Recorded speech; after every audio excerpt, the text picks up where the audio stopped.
The great city of Solaris Prime was shining like a jewel in space. Floating towers made of silver and crystal surrounded a single enormous building, the Hall of the Galactic Court.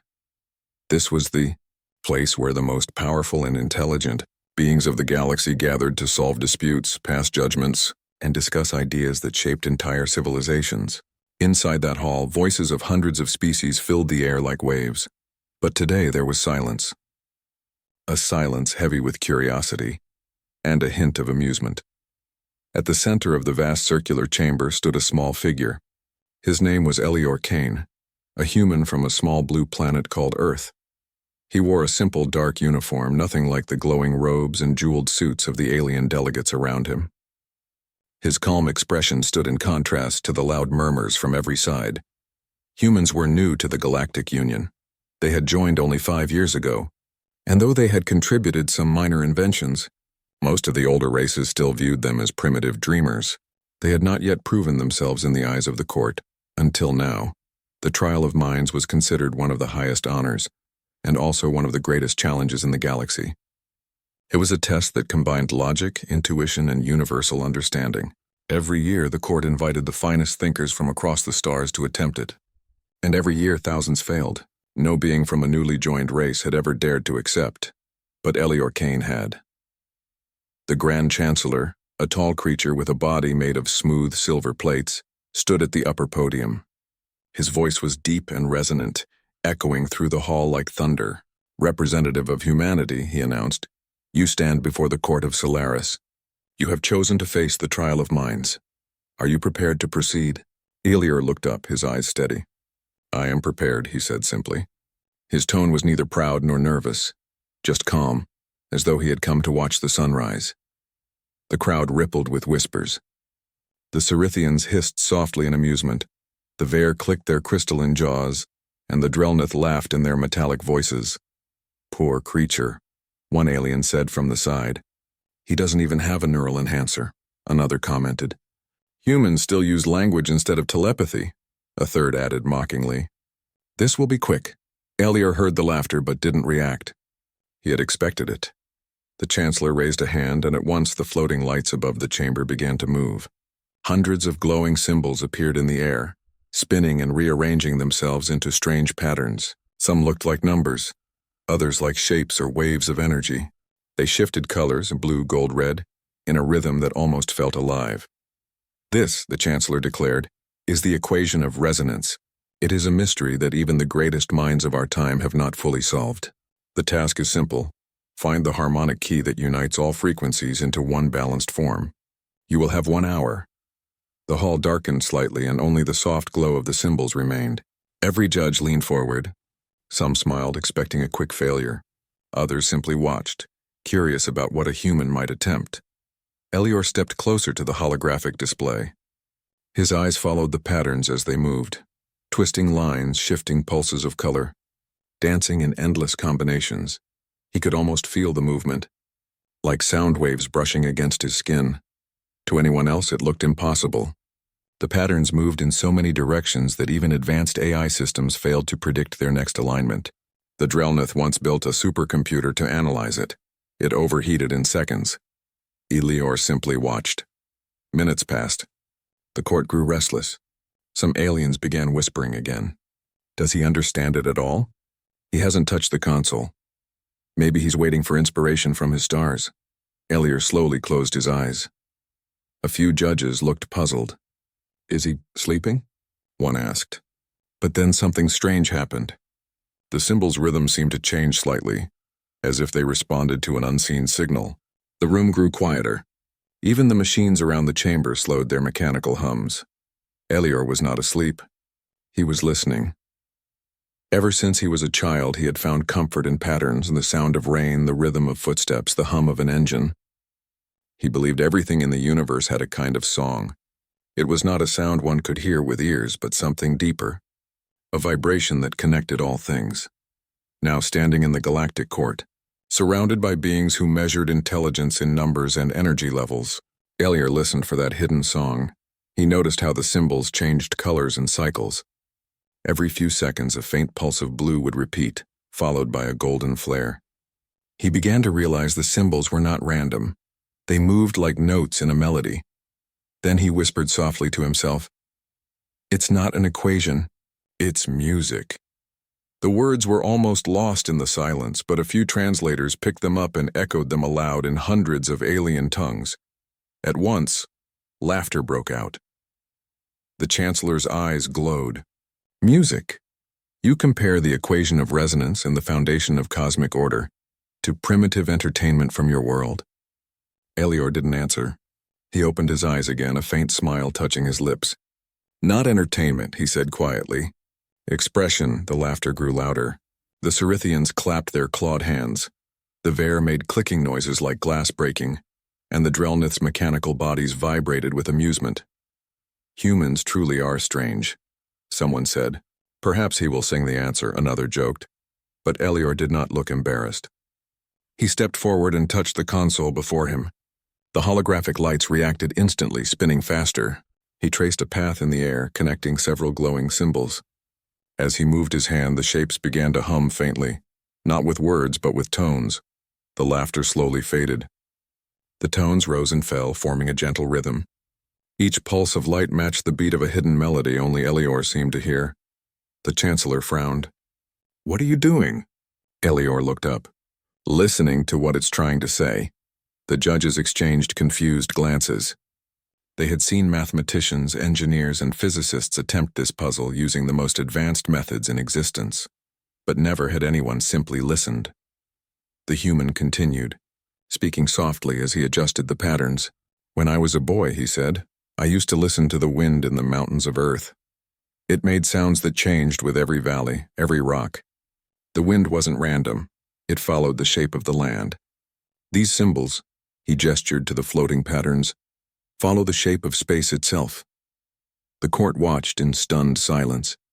The glowing lines began to align, forming smooth spirals instead of chaos. The tones became richer, deeper, more harmonic. In the audience seats, the laughter had vanished completely. For the first time in centuries, the galactic court, filled with the galaxy's proudest minds, found themselves watching a single human quietly rearrange the foundations of their understanding. After several minutes, the spiral stabilized. The colors settled into a steady pulse like the rhythm of a heartbeat. Elior took a slow breath and lowered his hand. He turned to the Chancellor. "This is not just an equation of numbers," he said softly. "It's the balance between creation and destruction. It's the universe keeping time." The Chancellor said nothing. His expression was unreadable. He looked at the patterns, now perfectly stable, then back at the human. Elior stepped away from the console and waited. The judges began murmuring again, not with mockery this time, but with confusion. "Impossible," one whispered. "The symbols have never aligned before." The Chancellor finally spoke. "Your time is not over, human. Yet you claim to have solved it already?" Elior nodded once. "No, I didn't solve it," he said. "I just stopped trying to control it." I listened to it. For a moment, no one spoke. The silence in the hall was deeper than before. Not the silence of mockery, but of thought. The Chancellor's gaze softened. "We shall verify your result," he said at last. "Until then, you may rest." Elior bowed his head slightly. "Thank you." As he walked away from the center of the chamber, he could feel hundreds of eyes watching him, not with laughter now, but with curiosity. The same beings who had mocked him minutes ago now whispered in uncertain tones. The trial of minds was far from over, but the court had already changed in one small way. For the first time, they had seen a human not as a child of a new species, but as something unpredictable, something different. And somewhere in the quiet hall, the glowing symbols continued to hum, echoing the same gentle rhythm Elior had found, the rhythm of a universe that could finally be heard. The enormous doors of the galactic court opened once again, and light from the twin suns of Solaris Prime flooded the chamber. The second day of the trial of minds had begun. Delegates from hundreds of species gathered early, whispering and speculating. News of what had happened the previous day had already spread through half the planet. The human, a newcomer from a small young world, had made the sacred symbols of the equation of resonance align for the first time in history. Some called it a trick. Others believed it was luck. But a few, mostly the oldest scholars, were silent. They had seen something in the humans' calm eyes, something that did not come from calculation or technology. At the center of the hall, Elior Kane stood again, hands behind his back. He looked neither proud nor nervous. The same quiet expression rested on his face, as if the entire galaxy's attention did not bother him at all. Above him, the holographic display flickered to life once more. The floating symbols, now rearranged after his previous actions, shone with soft golden light. The Grand Chancellor observed him closely from his high podium, his silver-plated face expressionless. "Yesterday," the Chancellor began, "you created an alignment within the equation of resonance, something never achieved before. The court has confirmed that the symbols stabilized for 9 hours after you left. This is unprecedented." Murmurs rippled through the crowd. The Chancellor continued, "However, some members believe it was coincidence. Others say it was the interference of human luck. Therefore, today you will be given the second phase of the trial." Elior bowed slightly. "I understand," the Chancellor nodded. "Then listen carefully. The second challenge is not to observe the pattern, but to control it. You must guide the resonance to form a continuous harmony. If it collapses, the test will end." A soft sound of anticipation filled the hall. The alien scholars leaned forward eagerly. This was where even the brightest minds failed. The part where understanding alone was not enough. One needed to balance the living frequencies of the universe itself. The Chancellor raised his hand. "Begin!" Instantly the chamber darkened and the glowing patterns above Elior began to shift again. The once stable spiral split into thousands of smaller lines, moving like waves in a storm. The colors pulsed rapidly: blue, gold, red, silver, creating flashes that filled the entire dome. The sound of faint hums and tones vibrated through the air, echoing like whispers from another dimension. The court's instruments detected immense energy within the projection. It was not just an illusion, it was a model of the universe's real quantum pulse. Elior looked up, feeling the hum in his bones. All around him, aliens watched, whispering among themselves. This will end soon. No one can control resonance manually. The human got lucky once.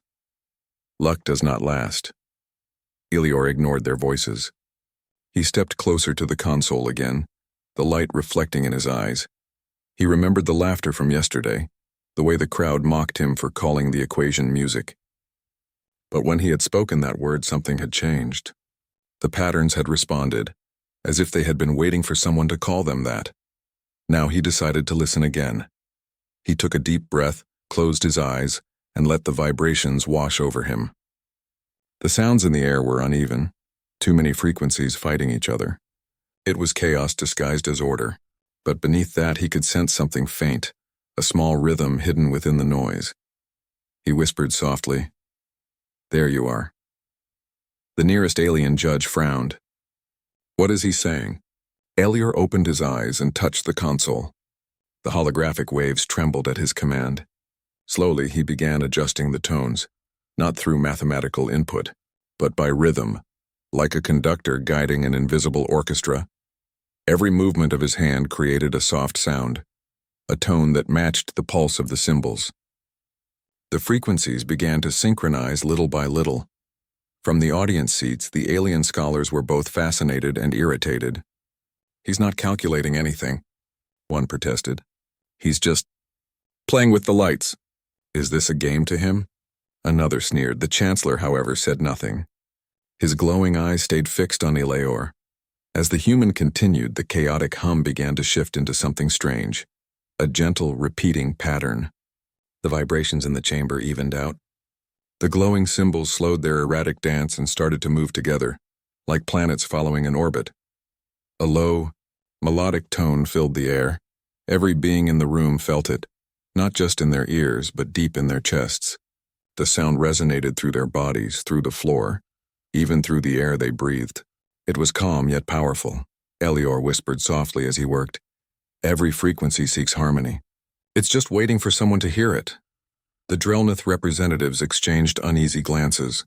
They were mechanical beings. They didn't understand concepts like harmony or emotion, but they could feel the vibration in their metallic frames. Gentle, steady, balanced. The Veer, beings made of crystal and light, began to glow faintly as the resonance passed through them.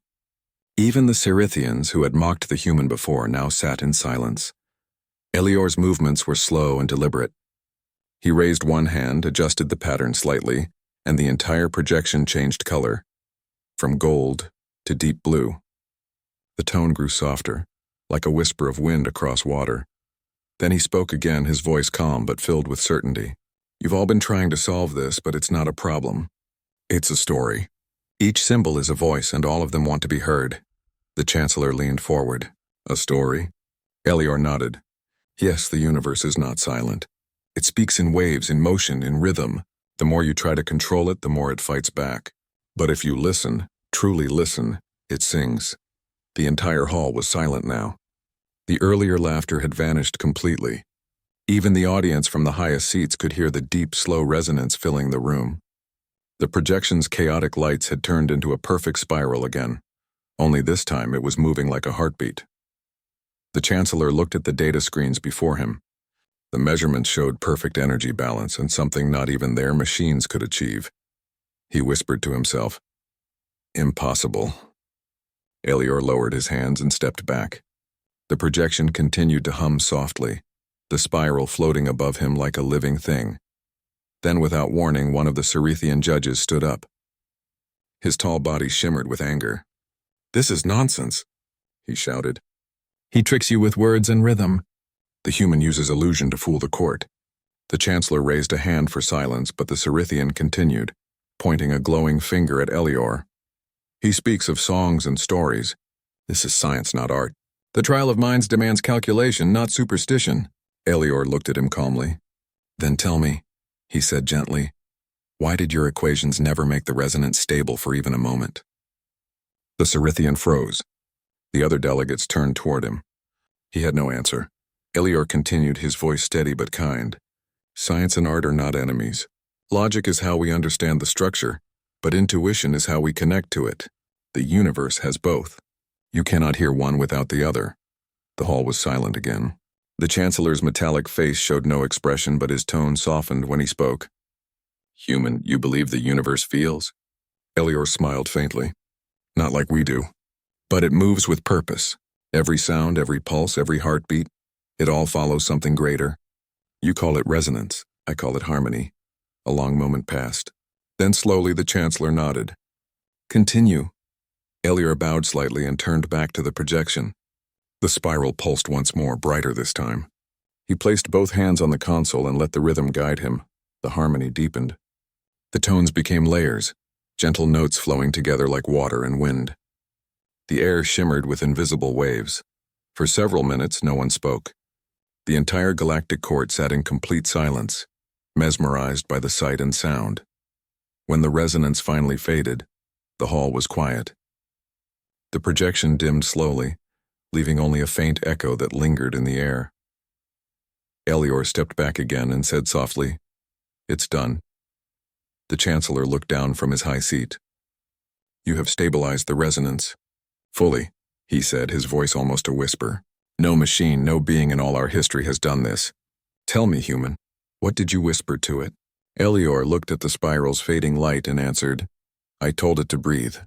The Chancellor's eyes widened slightly.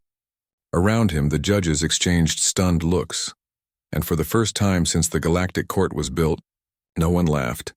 They simply watched as the human turned and quietly left the platform, the echo of harmony still vibrating in the air, soft, beautiful, and unexplainable. When the second day of the trial ended, the Galactic Court remained quiet for a long time. The harmony that Elior Kane had created still lingered in the air, soft and faint like a memory that refused to fade. No one spoke. No one dared to move. Even the Chancellor, known for his strict discipline, stayed silent. For centuries, the equation of resonance had been an unsolved mystery, a symbol of the galaxy's greatest minds failing to understand the true rhythm of the universe. And yet, a human, from a world most considered too young to matter, had not only balanced the equation but made it sing. The hall slowly emptied, but whispers followed Elior wherever he went. "The human whispered to the universe," one voice said. "He made the resonance breathe," another replied. "But how?" That night, Elior returned to his quarters overlooking the silver lakes of SciFi-Prime. The twin moons reflected softly in the glass walls, bathing the room in pale light. He sat by the window watching the stars. They looked the same as they did from Earth, yet here, they felt closer, like old friends listening quietly. He thought about the reaction of the court, the laughter, the disbelief, and finally the silence. But what mattered most to him was not proving anyone wrong. It was the feeling he'd had when the resonance aligned, as if the universe itself had spoken back, answering a question he hadn't known he was asking. He whispered to the stars, "You've always been talking, haven't you? We just never learned to listen properly." A soft chime broke the silence. A small hovering orb glowing blue floated into the room. It was a message drone from the court. "Representative of humanity," the mechanical voice said.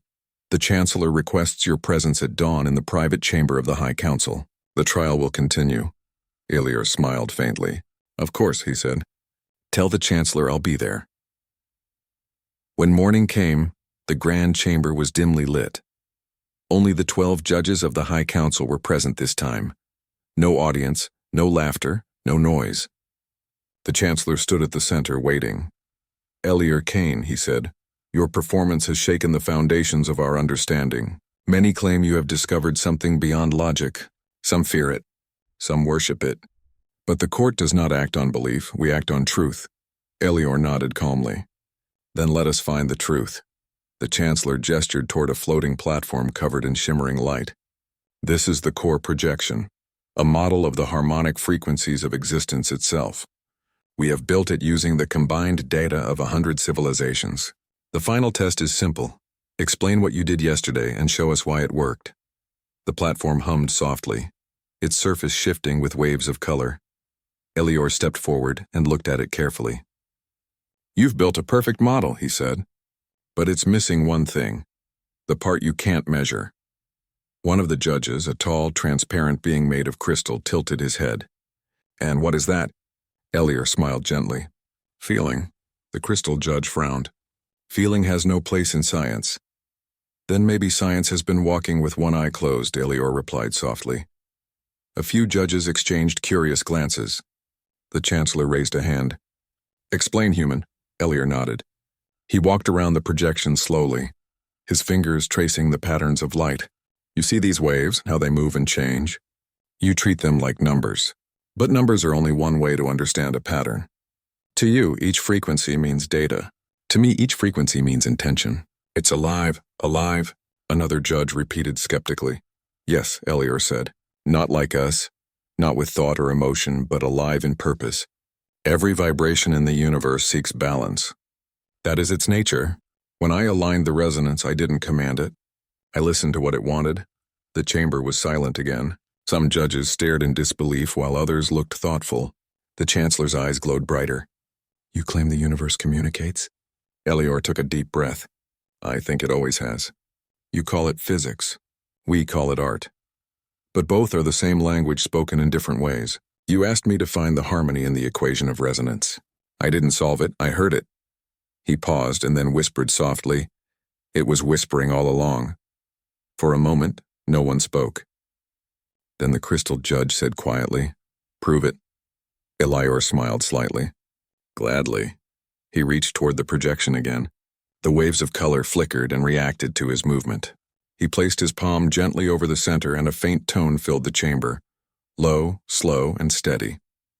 "Listen," Elior said. The judges did. At first they heard only a hum, but then beneath the sound they began to notice a pattern, a rhythm like a heartbeat. The tones rose and fell gently, weaving through one another. Elior whispered as he adjusted the frequencies. "This is how creation moves. It breathes, it expands, it rests. The same rhythm exists in stars and atoms in every living being." The Chancellor felt the vibration echo through the floor. It was strange. Mechanical sensors detected no energy surge, yet every judge could feel the sound deep inside. Elior continued, his voice calm. "You've spent centuries trying to find order through control. But the truth isn't control, it's connection. Harmony isn't made by forcing silence. It's made by letting every voice be heard. The colors in the projection shifted slowly, forming a spiral pattern, the same one that had appeared during the previous trial, but now brighter and more detailed. Each layer pulsed with a different rhythm, yet all moved together, perfectly balanced. The judges were stunned. The Chancellor finally broke the silence.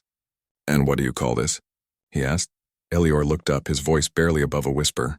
"The Song of Existence." A long silence followed. The judges looked at one another. Some were skeptical, but none could deny what they saw. The Chancellor spoke carefully. "If what you say is true, then our understanding of energy, matter, and space has been incomplete." Elior nodded. "It's not incomplete, and it's just missing a note. You've seen the structure, but not the melody. You've heard the noise, but not the meaning." The crystal judge leaned forward. "Meaning requires purpose. Are you saying the universe has purpose?" Elior thought for a moment before answering. "Maybe not in the way we imagine, but it moves toward balance, and that's a kind of purpose. Everything, from galaxies to the smallest particles, tries to find harmony." The Chancellor stepped closer. "And humans, how did you come to understand this when so many others could not?" Elior smiled faintly. "Because humans are used to chaos. We make mistakes, we fall, we rise again. We don't always follow logic. But that's why we see connections others miss. Where others see confusion, we sometimes hear a rhythm." There was a moment of silence again, not disbelief this time, but thought. Finally, the Chancellor said, "The trial of minds was created to measure understanding. Perhaps we have been measuring the wrong thing." Elior bowed his head slightly. "Sometimes understanding comes not from knowing more, but from listening better." The projection dimmed, but the faint hum continued. The judges were silent, lost in thought. Then, unexpectedly, the youngest among them, a small being of light known as Lyra, spoke softly. "Human, when you said you listened to the universe, what did it say?" Elior turned his eyes to the glowing floor. His voice was quiet, almost a whisper. It said it was tired of being shouted at. The judges exchanged uneasy looks. Elior continued, "You build, you calculate, you measure. But you rarely pause to listen. Every world, every sun, every wave of energy, they all carry stories older than thought. You call them laws of physics, but they're really just the universe trying to keep its balance." The Chancellor stared at him, silent for a long time. Then he said softly, "You have given us much to think about, human." Elior smiled gently. "That's all I hope to do." As he left the chamber, the sound of the projection still echoed behind him, a quiet melody that none of the judges could forget. The Chancellor watched him go, his silver face reflecting the soft light. "Perhaps," he said quietly to the other judges, "the human did not just pass the trial. Perhaps he reminded us what we had forgotten." Outside, Elior stepped onto the balcony overlooking the shining towers of SciFi-Prime. The twin suns were rising again, painting the sky gold and blue. He breathed deeply and whispered, "Harmony." That's all it ever wanted. In the distance, the faint hum of the universe answered back, soft, steady, alive. And the court, for the first time in its long history, began to listen. The great hall of the Galactic Court was filled with silence that felt heavier than gravity. The air shimmered faintly with blue light from the giant holographic equation that now floated above Elior's head. Every symbol, every glowing line that had once danced in chaos was now perfectly still, balanced in harmony. The impossible had become real. For a long moment, no one moved. No one even dared to breathe. The beings who had come from across the galaxy, creatures with minds shaped by centuries of logic and rule, just stared. Elior stood quietly at the center of the chamber. His eyes were calm and his expression was peaceful. He didn't look proud or triumphant. He simply looked certain. The whisper he had spoken only minutes ago had changed everything. At last, the deep, echoing voice of the Cerethian Chancellor broke the silence. "This cannot be," he muttered. "The equation has aligned. The harmonic field is stable." His many eyes flickered, filled with disbelief. "A human did this?" Elior didn't answer right away. He simply nodded once, his hands still resting at his sides. "I didn't do anything impossible," he said softly. "You were already close. You just weren't listening." The Chancellor turned his long silver head toward his advisors. "Listening?" he repeated as though the word itself was alien. Elior's voice was quiet but steady. "You were looking for numbers, for patterns that obey your machines. But the universe isn't a machine. It's a song. Every star, every atom hums in a rhythm that your equations try to describe. You forgot that behind the symbols there is sound. There is feeling. Some of the aliens in the crowd frowned. Others tilted their heads trying to process his meaning. The Vare scholar, an ancient being made of crystal and light, slowly rose from his seat. His voice rang like a gentle bell. "He speaks truth," the Vare said. "I have studied cosmic frequencies for 10,000 years. Never have I seen the resonance reach perfect symmetry. Only now, only when the human spoke, the chamber began to stir. Murmurs passed through the ranks of the spectators.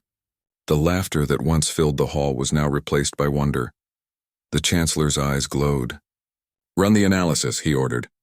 The air shimmered as dozens of floating drones began scanning the equation.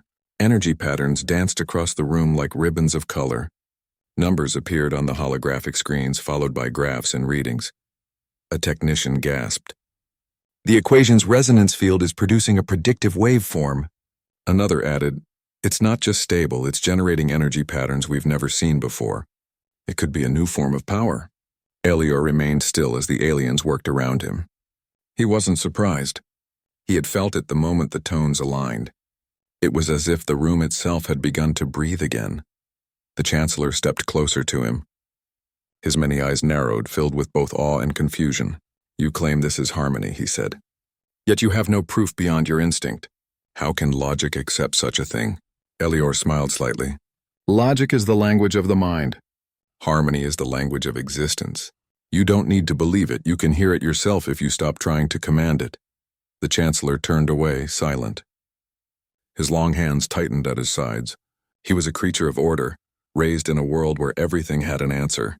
To accept that emotion, music, or instinct could solve what logic could not. It shook the very foundation of his being. Then, slowly, the chamber lights dimmed. A low hum filled the room. The harmonic field that Elior had stabilized began to expand, projecting patterns across the walls. Everyone looked up in amazement. The glowing shapes transformed into images of galaxies spinning in perfect rhythm. The Vare scholar gasped. "He has not solved a formula," he whispered.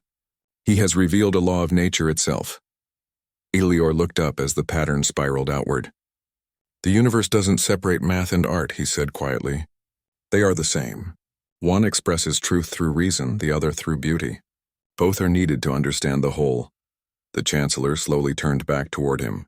The hall was silent again, but it was a different kind of silence now, one filled with respect and awe instead of mockery. He bowed his head. "Human Elior Kane," he said formally, his voice echoing through the chamber. "Your wisdom has humbled this court. What we thought was chaos, you revealed as harmony. What we thought was a problem, you turned into understanding. I see now why your kind survived on your small, fragile world." Elior's expression softened. "Survival teaches listening," he said. "On Earth we learned to find patterns in storms, meaning in silence, and hope in the unknown. Maybe that's why I heard what your numbers were trying to sing." A ripple of laughter, not cruel this time, but warm, spread through the hall. The beings who had once looked down on humanity now gazed at Elior with new eyes. For the first time, the court saw humans not as children of chaos, but as beings who could see the world in ways others could not. The Vare scholar approached Elior and bowed deeply. "Would you teach us this way of hearing?" he asked. "The way of listening without control?" Elior looked around the chamber. "It's not something to teach," he said. "It's something to share. Every being can feel the rhythm of existence. You just need to remember that knowledge and wonder are not enemies." The Chancellor raised his voice again, addressing the entire court. "Let it be recorded," he said, "that the trial of minds has ended. The human has not only passed, it has reshaped our understanding of thought itself." The chamber lights brightened, filling the hall with golden glow. The audience rose to their feet, floating beings, crystalline scholars, scaled diplomats, all applauding together. The sound echoed like thunder across the hall. For a moment, Elior stood there, overwhelmed by the sight. He had come to this world as a representative of a young species, mocked and doubted. Now the entire galactic court bowed to him, but instead of pride, he felt something else, gratitude. Not for the praise, but for the connection. After the ceremony, when the crowd dispersed, Elior found himself alone near one of the large observation windows. The stars of Solaris Prime glowed like a river of fire in the distance. The quiet hum of the harmonic field still lingered in the air. He placed his hand on the glass.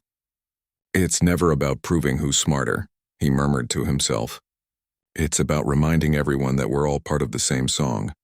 The Ver scholar approached him again. "Human Elir," he said softly. "The Chancellor wishes to speak with you privately tomorrow. He says he wants to learn your method, your way of understanding the universe." Elir smiled. "Then maybe tomorrow the universe will sound even clearer." The old scholar's light shimmered gently. "You have changed us," he said. "Do you realize that?" Elior turned to look at the stars again. "I didn't change anything," he said. "I just helped everyone hear what was always there." Outside, the twin suns of Solaris began to rise over the horizon, bathing the court tower in pale gold light. The galaxy seemed to hum with quiet energy, as if celebrating its new harmony. Back in the chamber, the Chancellor stood alone at the center, staring at the still glowing equation. His eyes were thoughtful. For the first time in his long life, he didn't see numbers. He saw motion, rhythm, life, and in that moment even he smiled. Far away across the stars, signals of the discovery began to spread. News of the human who had turned logic into harmony reached distant worlds. Scientists and thinkers from countless civilizations began studying the new model. But more than that, they began to wonder about the strange little world called Earth and the people who could hear the universe's song. The trial of minds had ended, but a new age of learning had just begun. And as the Galactic Court entered a new dawn of thought, one truth remained clear. The laughter that once mocked humanity had turned into applause. The whisper that had been ignored had become the voice of understanding. And in that quiet harmony, the galaxy began to listen. The sun rose slowly over Solaris Prime, casting long beams of gold and silver across the towering crystalline structures of the city. The great hall of the Galactic Court, still echoing with the memory of Elior Kane's harmony, seemed different somehow, lighter, more alive. Today, Elior was summoned not to the center of the chamber, but to a private hall of the High Council. The news of his achievement had spread quickly. Even the outer worlds had heard tales of the human who had whispered to the universe and made it respond. He walked through the quiet corridors, his steps measured, his expression calm. Every being he passed, from floating drones to crystalline scholars, looked at him with respect. Some even paused to nod. For the first time, humans were no longer considered a young or weak species. They had earned curiosity, admiration, and a degree of fear. At the entrance of the private chamber, the Grand Chancellor awaited him. The silver-plated leader looked serious, but there was a light in his eyes that had not been there before, a mix of respect and wonder. "Elior Kane," he began, his many eyes focusing on the human, "the court has deliberated on your actions. It is clear that what you have done surpasses mere calculation. You have opened a doorway to understanding that none of us have been able to see." Elior nodded. "I did not do anything extraordinary. I simply listened." The Chancellor's voice softened. "Yet what you have shown us will change the course of our knowledge forever. We wish to learn from you, how you perceive the universe, how you hear its song." Elior smiled faintly. "I can guide, but each being must listen for themselves. You cannot teach intuition. You can only remind others to feel it."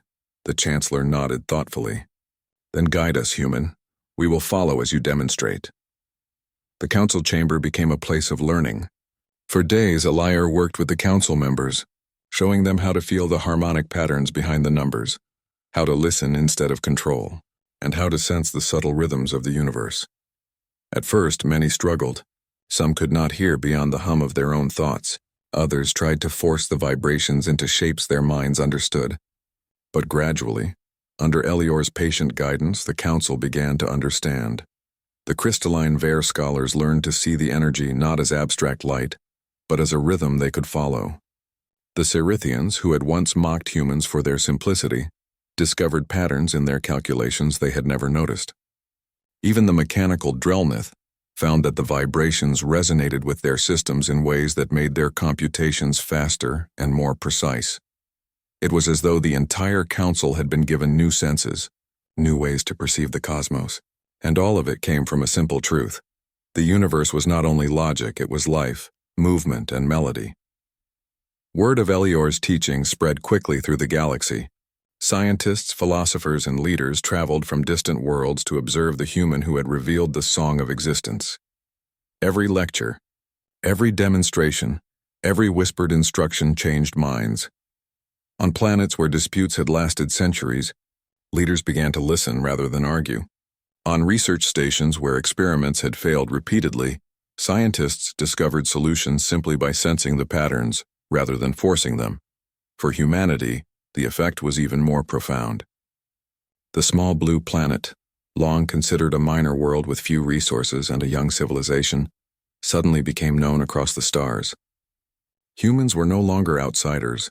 They were visionaries, capable of seeing connections others missed, capable of blending reason with intuition, logic with heart.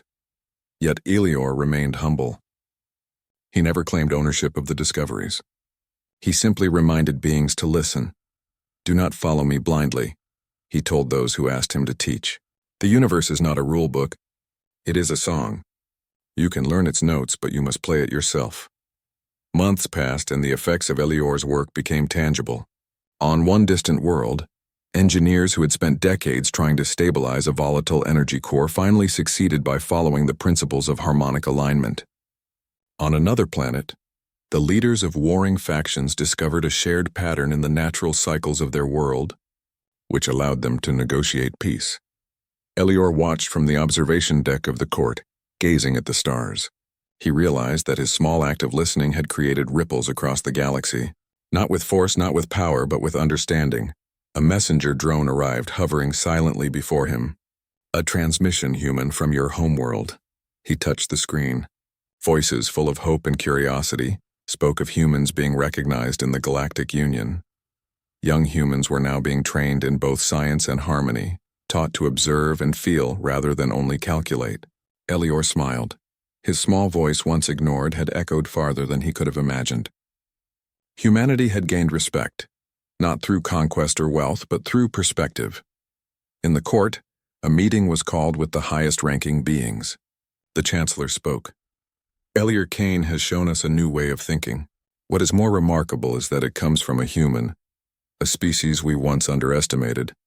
From this day forth, humans shall be recognized not only as members of the Galactic Union, but as contributors to the understanding of the cosmos itself." Applause filled the chamber. Elior stepped back, allowing the council to celebrate, but he felt no pride. The real victory, he knew, was in the way the galaxy had begun to listen. That night he walked along the balcony, the twin moons of Solaris Prime reflecting in his eyes. A soft breeze carried the faint vibrations of the harmonic field from the court, and he whispered to the stars.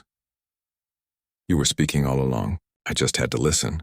The galaxy responded in its own quiet way. Across countless worlds, beings paused. Scientists, scholars, leaders, and even children looked at the stars and felt something new.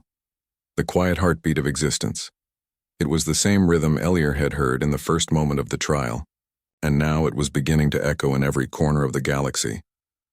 Weeks later, Elior returned to Earth, carrying nothing but the knowledge he had shared. He stood on the green hills of his home planet looking up at the night sky. Humans still struggled with their small conflicts and challenges, but now they had the potential to see beyond themselves. They could imagine the universe as a song, not just as numbers and rules. From Solaris Prime to the farthest reaches of the galaxy, the story of the human who had whispered the truth spread. Humanity was no longer unknown, no longer dismissed. Their perspective had changed minds, healed disputes, and unlocked new knowledge. Elior smiled to himself. The court had been awakened. The galaxy had begun to listen, and humanity had earned its place, not because of weapons or wealth, but because they had learned to hear. And somewhere, in the quiet hum of the universe, Elior heard it again. The faint, steady living rhythm of existence. It was not a voice, not a message, but a song he would always remember. As the stars blinked above, the galaxy was no longer silent. Every being, from the smallest life form to the oldest cosmic intelligence, had begun to feel the pulse of the universe. The court, once proud and judgmental, had learned humility. The galaxy, vast and infinite, had learned to pause, and at the center of it all, one human, once laughed at and doubted, whispered a simple truth. "Listen, everything has a song, And the universe listened back,